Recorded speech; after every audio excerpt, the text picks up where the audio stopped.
First and foremost, gentlemen, thank you for joining me here amongst the round table of that is Crossing Swords. So I guess the question I have to ask first is, um, tell us about your toy character and why is it your toy spirit animal? I play a character named Broth, who's named after the liquid part of a suit, and it's my spirit animal because I feel like I should have been named after a food, something edible, and so I feel like it was right in my wheelhouse. I play Blarney, who's the laziest of the siblings. He's just a disgrace of the family. He's the opposite of Patrick. He faked his own death to avoid child support, if that tells you anything. I guess I relate to him because underneath the makeup is a lot of pain. Sad clown. Let's just say sad that. clown. It's a sad clown. Sad clown.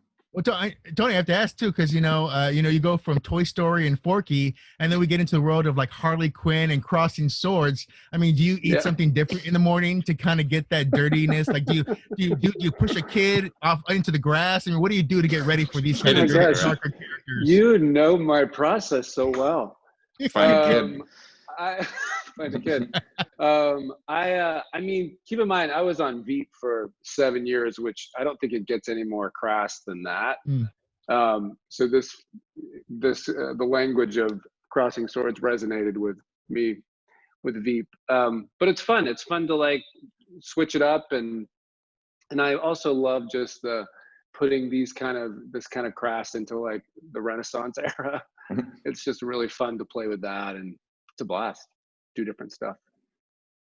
Now, Broth has a very interesting personality, and unfortunately, Broth is very sexual. Was that something you were very excited about, Adam, when it came to that character? Not only that, but the sound effects that came hereunto, therefore, because of, Well, it's a departure for Adam. I mean, that's very against type for him. I don't know. I've never had sex. I don't know what that is.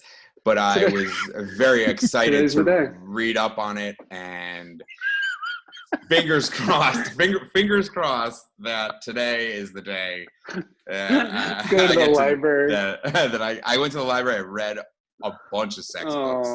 Oh my gosh! I just had the worst realization. Is Crossing Swords a sex thing? Is that a title as a sex thing?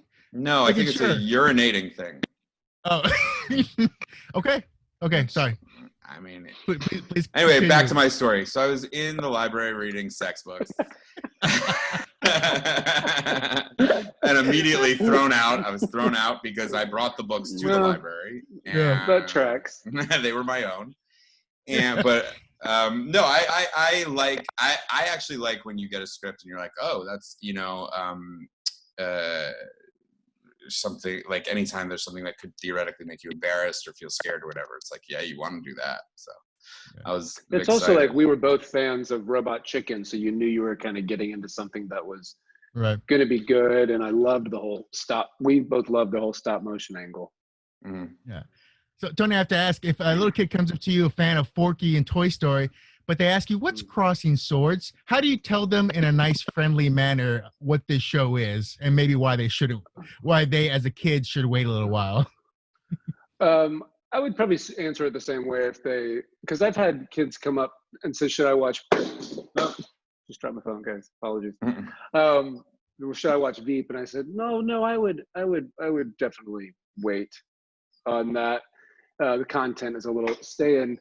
Because Forky was such a blast to do. I love what he was saying. The fact that, he was made for trash, but he's not trash. And I think the people in this show, the characters in this show, are defined. They only define themselves. Blarney believes he's trash and goes with it. All right, fantastic. Thank you very much. You guys are amazing. And Adam, any update on Happy Endings Zoom reunion? Anything whatsoever? It's in the can. We shot it. Waiting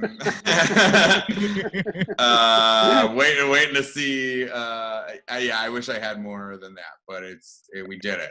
We definitely did it. All right. All right, Well, guys. it's a thing and it's out there, and we look forward to it. You guys have a great day.